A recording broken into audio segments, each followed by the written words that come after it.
Putain, il y a un de ces bordels sur ce bureau, ce n'est pas possible. Va falloir que je range ça. Bref, on verra ça après la vidéo. Voilà. Salut tout le monde, j'espère que vous allez bien. On se retrouve aujourd'hui avec la fameuse vidéo, je dirais le rendez-vous du mois sur la chaîne, puisque aujourd'hui, comme d'habitude, je vais vous présenter mes achats du mois. Il y en a quelques-uns. Ce mois-ci, j'ai été relativement sage. Après, tout est relatif, je l'accorde. Comparé à d'autres mois où j'ai acheté largement plus, là, ce mois-ci, ça va. Honnêtement, ça va. Ça va. D'ailleurs, j'espère que vous aussi, vous allez bien. Voilà. Voilà. J'espère tout simplement que vous allez bien, que vous allez passer un bon moment à regarder cette petite vidéo. Et voilà. C'est l'intro la plus longue et je ne sais pas où je vais. Mais ce n'est pas grave. Commençons sans plus tarder mes achats du mois. Voilà.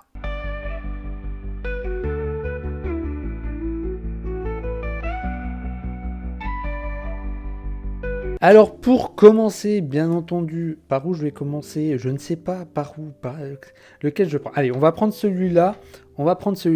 Il s'agit de Sanda, tome 2. J'ai lu aussi le tome 1 et j'ai adoré. Pour ceux qui se souviennent, c'est fait par Paru Itagaki, le mangaka qui a réalisé Beastar. Et là, honnêtement, avec cette histoire qui est plutôt originale, j'ai adoré le premier. Je n'en attendais rien. Et au final, j'ai été agréablement surpris. Donc, je compte bien continuer cette saga avec le tome 2 que je n'ai pas encore lu, mais j'ai hâte. Voilà, Sanda, tome 2, je recommande. Ensuite, nous continuons avec Dark Souls Redemption, tome 2. Pareil, j'ai lu le tome 1. Alors, il faut savoir que Dark Souls, c'est pas mon jeu favori. J'ai déjà essayé d'y jouer, mais non, je n'accroche pas. Par contre, j'adore l'univers. En fait, j'aime bien regarder les autres jouer à ce jeu. Par contre, je n'aime pas forcément y jouer. Je rage trop, ce n'est pas un jeu fait pour moi. Mais en tout cas, voilà, j'ai lu le tome 1 et pareil que pour Sanda, j'ai apprécié, je n'en attendais rien et j'ai été agréablement surpris. En tout cas, pour ce premier tome, j'ai adoré. Si vous adorez l'univers de Dark Souls, honnêtement, allez-y, foncez. Je pense que vous ne le regretterez pas. Je sais également qu'il y a Elden Ring sorti en manga. Je ne sais pas ce que ça vaut en tout cas, mais c'est dans plus ou moins le même univers en tout cas. Plus ou moins. Si vous aimez Dark Souls, je vous recommande Dark Souls Redemption. Le tome 1 était un banger, en tout cas pour moi. Mais en même temps, je ne suis pas un fin connaisseur de l'univers de Dark Souls pour juger si ça suit de près ou de loin. Il me semble, en tout cas pour moi, que oui. Mais à demander, s'il y a des connaisseurs qui regardent cette vidéo, n'hésitez pas à me faire un petit retour en commentaire. Voilà. Ensuite, nous continuons avec un manga que j'avais lu vite fait quand j'étais gamin. Je n'en avais jamais entendu parler, je dirais. C'est vraiment un souvenir de gosse que j'avais lu quand j'étais au collège. Et je ne sais même pas comment se termine.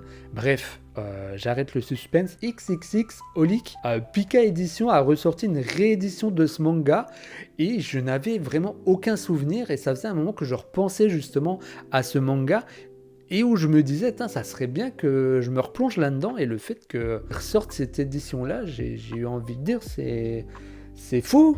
Au même moment que je pense ça, ils sortent une réédition. Honnêtement, c'est plutôt pas mal.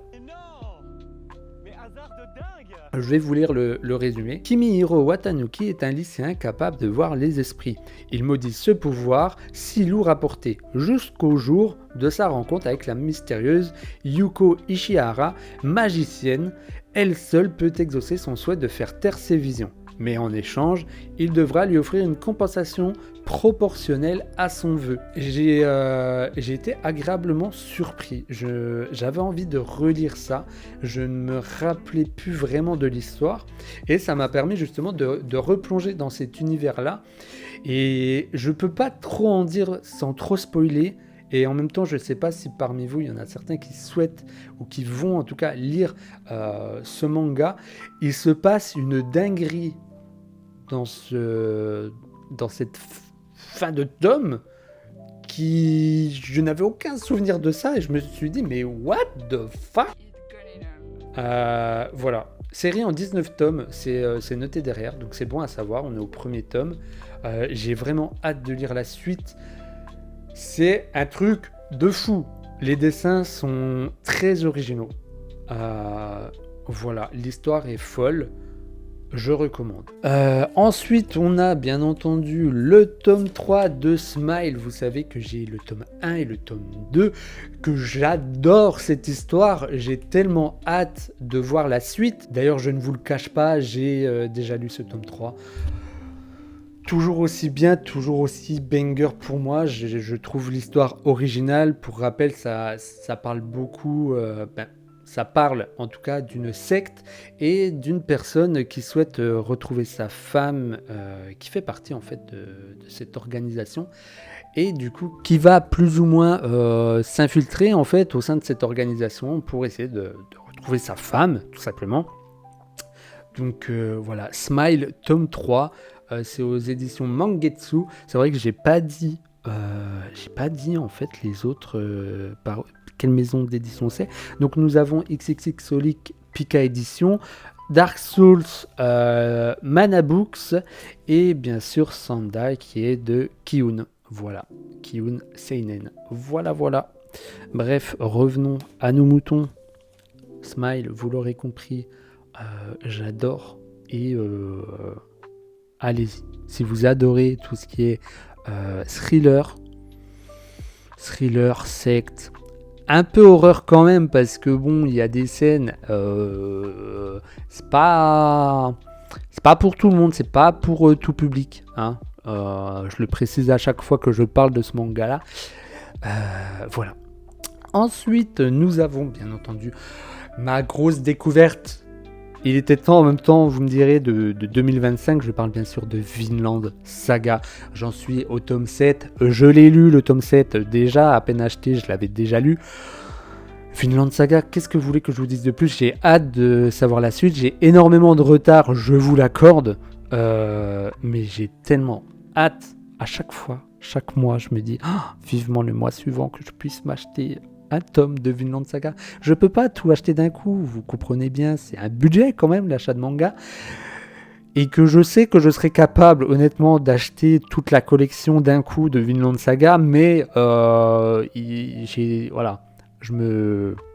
j'arrive quand même encore un petit peu à me raisonner et c'est pas plus mal. Et Vinland Saga, pour ceux qui connaissent pas, c'est de mythologie nordique, tout ça, un peu de beaucoup même de vikings, surtout. Je peux pas vous en dire plus, Vinland Saga. En même temps, vous connaissez, si vous êtes ici, je pense sincèrement que vous aimez le manga. Si vous aimez le manga en général, vous aimerez Vinland Saga. Voilà, je peux pas en dire plus. Allez-y, lisez Vinland. Et c'est aux éditions Kurokawa. Voilà, Kurokawa. Ensuite, qu'avons-nous ?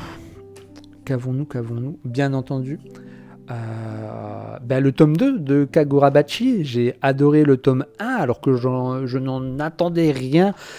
J'ai adoré. Voilà, donc bien entendu, je ne pouvais pas ne pas prendre le tome 2 parce que j'ai trop envie de savoir la suite. Et en plus de ça, c'est l'édition spéciale, jaquette réversible, un peu brillante comme ça. Elle est superbe, magnifique. Je vous recommande Kagurabachi. Voilà, les dessins sont très beaux, les combats sont assez... je dirais que c'est assez dynamique au niveau des combats. La patte, en tout cas artistique, moi j'ai adoré. L'histoire, c'est un shonen basique, je dirais, mais qui a quand même, qui a le mérite d'exister et que je recommande comme tout ce que j'ai en même temps, quasi, parce qu'il y en a un que je mets de côté là. Je vous avoue que tout simplement, comme Vinland Saga, vous pouvez y aller tranquille. Si vous avez envie de lire un shonen sans prise de tête, je vous conseille Kagorabachi. Voilà, je peux pas vous en dire plus. Voilà. Ensuite, nous avons, et ça faisait longtemps, Naruto tome 7, édition Hokage. Bah voilà quoi, Naruto, pour ceux qui ont vu ma première vidéo sur la chaîne où je vous parle de mes top 5 mangas, il me semble. Je mettrai le lien dans la description et juste au-dessus. Naruto, c'est mon amour de toujours, je dirais. Il y a One Piece, il y a Naruto, les shonen de base, quoi. Mais Naruto, à jamais, vous aurez beau dire ce que vous voulez. Je suis peut-être un Yankee, comme on dit, mais Naruto, à jamais. Voilà. Je peux pas vous en dire plus, quoi. Édition Hokage, en plus avec la petite fresque. Il y en a qui pensent que la fresque n'est pas folle, ce que je peux comprendre, mais je trouve ça plutôt original. Et j'aime bien avoir mon petit édition Hokage que je lis en général assez rapidement, tellement rapidement que celui-là, je n'ose pas le lire parce que j'ai envie de l'apprécier. Mais je sais qu'à partir du moment où je vais lire, je vais pas pouvoir m'arrêter. Alors du coup, je le garde gentiment de côté pour trouver le bon moment, la bonne occasion de me poser et de lire Naruto. Voilà. Ensuite, nous avons Bouachi, Les Voyageurs de l'espace-temps. C'est par les éditions Glénat. Voilà. Je peux pas vous en dire plus en vrai parce que je vous le dis honnêtement, je sais que c'est une réédition, il me semble, je suis quasi sûr. J'ai bien aimé la couverture, oui, je me suis fait avoir bêtement par la couverture. Je ne sais pas ce qu'il vaut, en tout cas je sais que c'est un format très court, c'est une version short, je crois que c'est en 2 ou 3 tomes. Voilà, pour ce qui est de l'histoire, parce que je vais le découvrir en même temps que vous, hein. Non mais tant qu'à faire. 2079 après Jésus-Christ. Suite au réchauffement climatique de la planète Terre provoqué par la civilisation, l'extinction de toute forme de vie, l'homme inclus, est désormais inévitable. Pour expier sa faute, l'humanité mena à bien 2 ultimes projets. D'abord, la construction d'une arche spatiale vouée à transporter des échantillons d'ADN de l'espèce humaine dans une autre galaxie. Le second fut d'ériger une tour préservant l'ADN de toutes les créatures terrestres, à l'exception des humains. La mission d'administrer cet hôtel, surnom attribué par les créateurs de cette tour, revint à une intelligence artificielle nommée Louis. Voici le premier volume du diptyque d'histoires courtes de science-fiction rassemblant la nouvelle culte hôtel Since Heidi 2079. Je sais pas, ok. Et bien d'autres récits qui transcendent le temps et l'espace. Donc voilà, d'après ce que j'ai compris, là, les voyageurs de l'espace-temps, c'est un seul et même tome, et il y aura d'autres histoires qui vont venir par la suite, qui dureront normalement un tome aussi. Voilà. Je me suis fait avoir par cette magnifique couverture. La science-fiction, c'est pas vraiment ce que j'aime le plus, même si j'ai énormément apprécié Gun. Et je me suis dit, pourquoi pas, ça se trouve ça aussi, je vais adorer. Le but aussi, c'est de découvrir de nouvelles choses, quoi. Et moi, j'aime bien le principe d'avoir des histoires courtes. Voilà, c'est ce que je recherche aussi en dehors pour éviter, on va dire, d'avoir 15 000 collections qui ont 40 tomes. Déjà que j'ai One Piece, j'ai Naruto et j'en ai d'autres qui vont arriver. Voilà, donc si jamais...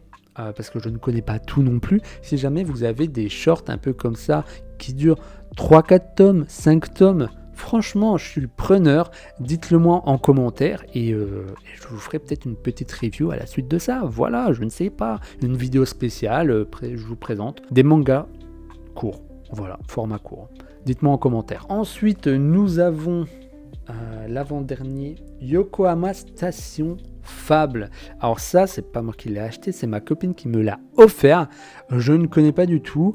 Et honnêtement, j'ai lu le speech, j'étais plutôt content. Enfin, ça m'a l'air plutôt pas mal. C'est par les éditions Delcourt Tonkam. C'est un seinen. Et à la gare de Yokohama, réputée pour être perpétuellement en travaux, a fini par se répliquer et s'agrandir d'elle-même pendant plus de 200 ans. Elle recouvre désormais 99% de Honshu, la plus grande île du Japon. Seuls les heureux élus à qui on a greffé un Suica, une puce électronique, peuvent vivre dans l'intragare. Et rares sont ceux qui habitent encore à l'extérieur. Hiroto, un exilé, a obtenu d'un mystérieux inconnu un ticket 18, lui offrant un accès temporaire à l'intérieur. Mais il ignore encore qu'un voyage de 400 km pendant 5 jours l'attend et encore moins que l'avenir de l'humanité se trouve entre ses mains. Il me semble, c'est ma copine qui me l'a dit, que c'est pareil, un format court qui se fait en 3 tomes. Je ne l'ai pas encore lu, donc je ne peux pas vous faire de retour, je ne l'ai même pas ouvert. J'avoue que le speech m'intéresse fortement. C'est fait par scénario Yuba Izukari, dessin Gonbe Shinkawa, et c'est issu de l'œuvre originale de Tatsuyuki Tanaka. Voilà, je ne sais pas si vous connaissez ces 3 personnes-là, mais voilà. Ensuite, on arrive au dernier, et pareil, je me suis fait un peu avoir, j'avoue, par toutes ces pubs, cette hype qu'il y a eu sur les réseaux. Je parle de Phantom Buster. Je me suis dit, bon, on va le lire, on va voir ce que ça donne, parce que je sentais un peu vraiment le shonen, vous savez, de trop un peu, enfin, qui suit vraiment le schéma type. Je n'avais pas envie de ça, déjà que j'ai Kagurabachi, voilà, il y en a plein d'autres. Et Phantom Buster, je vous en parlerai dans une prochaine vidéo bilan lecture, mais sachez d'avance, je n'ai pas apprécié. Je l'ai lu, je n'ai pas forcément apprécié. Je vous expliquerai pourquoi bientôt. Mais bon, en attendant, je suis là pour vous présenter ce que j'ai acheté ce mois-ci. Et donc du coup, Phantom Buster, qui est fait par Neo Shoko, qui est aux éditions Kiun Shonen. Et là-dedans, on suit Eugène Korekichi qui s'apprête à intégrer le lycée de Kamakura, ville du Japon réputée pour ses phénomènes paranormaux. En petit génie des sciences, il ne croit pas à ces légendes jusqu'à ce qu'il soit attaqué par un spectre le lendemain de la rentrée. Il est sauvé de justesse par 2 camarades, Mogari, un adolescent capable de dévorer les ectoplasmes, et Kaoru, médium sensible aux esprits. Si Mogari, descendant d'une illustre famille d'exorcistes, a pu quitter son village perdu dans les montagnes, c'était à condition de chasser les fantômes à Kamakura. Mais il a surtout envie de profiter de ses années lycée pour joindre l'utile à l'agréable. Il décide de fonder avec Eugène et Kaoru un club d'activités secrets, les Phantom Busters. Spectres et autres esprits n'ont qu'à bien se tenir. Entre 2 cours, les Phantom Busters enchaînent actes de bravoure et gaffes d'amateurs, occultisme, action et humour se bousculent dans ces titres totalement déjantés. Honnêtement, c'est très bien résumé. Occultisme, action et humour se bousculent dans ce titre totalement déjanté. C'est effectivement totalement déjanté, peut-être un peu trop. Le personnage de Mogari, c'est trop. Mais voilà, après les dessins sont plutôt beaux, c'est plutôt agréable, les fantômes peuvent faire peur, honnêtement. Mais voilà, si vous aimez les shonen de base, les shonen basiques, honnêtement, je vous le recommande. Si vous n'avez pas envie de vous prendre la tête avec une lecture ou quoi, je vous le recommande aussi. Si vous en attendez beaucoup, vous pouvez en tout cas être déçu. Mais ça reste que mon avis, c'est que le mien. Le vôtre, il peut être totalement différent. D'ailleurs, n'hésitez pas à me faire un petit retour en commentaire sur ce manga-là. Voilà. Et ben voilà, c'est la fin de ce haul achat, ce que vous voulez, manga du mois d'avril. Il y en a eu quelques-uns, il y a eu pas mal de suites, comme chaque mois, mais honnêtement, dans l'ensemble, je suis plutôt agréablement surpris, parce qu'il y en a quelques-uns quand même que j'ai déjà lus, et c'est toujours un réel plaisir en vrai. Je sais que chaque mois, j'ai mon petit rendez-vous achat manga, et honnêtement... c'est un petit plaisir, un petit plaisir que je me fais chaque mois et ça fait du bien. Voilà. Bon, en tout cas, si toi tu as envie de me présenter les mangas que tu as achetés ce mois-ci ou même les mangas que tu as lus, n'hésite pas à me le faire savoir en commentaire, à partager tes envies lecture. Et voilà, le but c'est de partager tout ça, de vous partagez ce que j'aime et que vous partagez aussi ce que vous aimez, c'est ça aussi le partage, on est là avant tout pour ça. En attendant, Je vais, comme d'hab, monter cette vidéo. Ah, nickel, top. Je ne l'ai pas rechargé avant, j'ai pas vérifié si elle était chargée, cette lumière. Donc c'est pas grave, on va finir cette vidéo dans le noir, c'est pas grave. Enfin, dans le noir, pas totalement. Après, si vous voulez, je peux ouvrir le volet.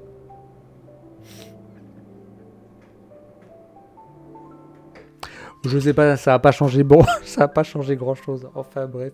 Bon, c'est là-dessus qu'on se quitte. En tout cas, passez un bon week-end, passez une bonne journée, une bonne soirée, selon le moment où vous regardez cette vidéo.